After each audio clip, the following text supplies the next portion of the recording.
Hello, magandang araw mga ka-beautiful ma'am out there in the other world. Hello sa inyong lahat, sa mga nanay na katulad ko na araw-araw na lang bumabangon ng maaga para ipagluto ang mga anak at para asikasuhin ang mga anak sa araw-araw para pumasok. Ganito din ba kayo sa akin na araw-araw na lamang nagluluto ng pang-ulam, pang-araw-araw na pangkain ng mga bata, merienda. At ito nga ako, nagluluto ako ng pangmerienda ng aking anak na nasa school. Ito nga saging, kasi nga may saging na hinog. Ito nga ay aking ipiprito. May iba naman sa nilaga kasi may time na naglalaga rin ako ng saging para iwas mantika.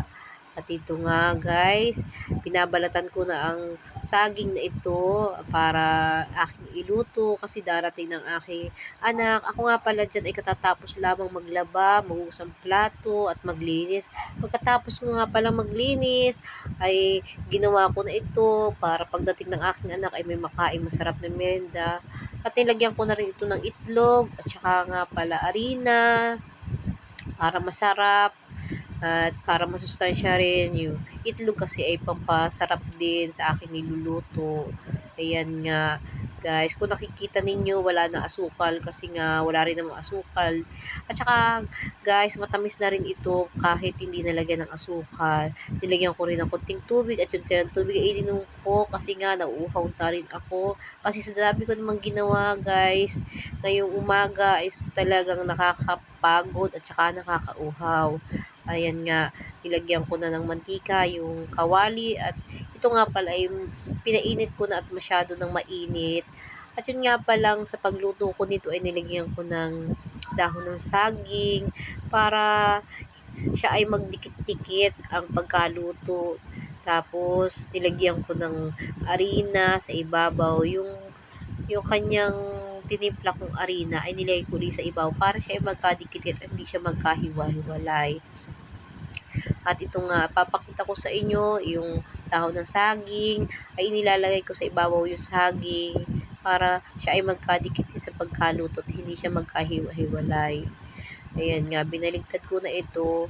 At yung time na ito pala ay dumating na si Talia, nagkukwento na naman siya sa akin na siya ay nadapa. Ay araw-araw na lang ang nadadapa yun sa school kasi pag naglalaro sila doon ng mga classmate niya ay takbo ng takbo at napakalikot. At minsan nagkukwento sa akin na siya ay marami niyang sinulat. Ito nga guys, luto na at medyo brown-brown na, okay na ito. Ako nga pala ay mag-isa lang dito sa bahay kasi yung aking nanay ay nasa bayan kasi pinapacheck up yung aking pamangkin. Mamaya pantanghali sila uuwi. Kapag nag-iisa ako, lahat talagang ginagawa ko dito nasa loob ng bahay para walang malikot, walang istorbo sa akin kaya nagagawa ko lahat ng paglinis. Okay na pala itong aking niluto. Golden brown na siya at inahon ko na nga pala. Ayan, may second round pa yan na pagluto. Konti nga lang pala mga guys yung niluto ko kasi nga kunti lang yung hinog. Eh, may mga hilaw pa, hindi ko na sinabay yung hilaw. Yan nga si Talia, nag-hype siya at sarap na sarap siya sa niluto ko.